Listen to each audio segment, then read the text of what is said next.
Kochi info പാർക്കിലെ ശുചിമുറിയിൽ ഒളി camera. Park centre കെട്ടിടത്തിലെ വനിതാ ശുചിമുറിയിലാണ് ക്യാമറ കണ്ടെത്തിയത്. ഇൻഫോ പാർക്ക് പോലീസ് കേസെടുത്തു. വിഷ്ണു സുരേഷ് കൊച്ചിയിൽ നിന്ന് വാർത്തയുടെ വിശദാംശങ്ങളുമായി ചെയ്യുന്നു. വിഷ്ണു, വല്ലാത്ത അസുഖമുള്ള ആരോ ഒരാളുടെ പണിയാണ്. ഈ അസുഖക്കാരനെ മനസ്സിലായിട്ടുണ്ടോ? എന്താണ് വിവരങ്ങൾ? സുഹൈല, ഈ ക്യാമറ വെച്ച ആളെ കുറിച്ച് ചില വിവരങ്ങളൊക്കെ ഇൻഫോ പാർക്ക് പോലീസിന് ലഭിച്ചിട്ടുണ്ടെന്നാണ് നമ്മൾ മനസ്സിലാക്കുന്നത്. അയാളെ ഉടൻ പിടികൂടാനാകുമെന്ന പ്രതീക്ഷയും ഇൻഫോ പാർക്ക് പോലീസ് പങ്കുവെക്കുന്നുണ്ട്. ഇന്നലെയാണ് ഇത്തരത്തിലൊരു പരാതി പോലീസ് സ്റ്റേഷനിലേക്ക് എത്തുന്നത്.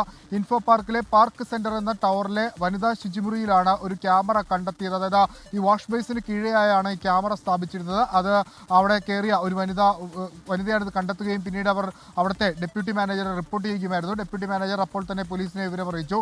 CCTV അടക്കം കേന്ദ്രീകരിച്ച് ഇൻഫോ പാർക്ക് പോലീസ് പരിശോധന നടത്തിയിട്ടുണ്ട്. അതിൽ നിന്നാണ് ഇയാളെക്കുറിച്ചുള്ള വിവരം ലഭിച്ചത്. അയാൾ നിലവിൽ ഒളിവിലെന്നാണ് നമുക്ക് പ്രാഥമികമായി ലഭ്യമാകുന്ന വിവരം. അയാളെ ഇന്നോ നാളെയോ പിടികൂടുമെന്നും പോലീസ് വ്യക്തമാക്കുന്നുണ്ട്. സുഹൈൽ, എന്തായാലും ആളെക്കുറിച്ച് പോലീസിന് കൃത്യമായ സൂചനകൾ ലഭിച്ചിട്ടുണ്ട്. ഉടൻ തന്നെ പിടികൂടുമെന്നാണ് പ്രതീക്ഷിക്കുന്നത്. ഇന്നലെയാണ് പരാതി വന്നത്.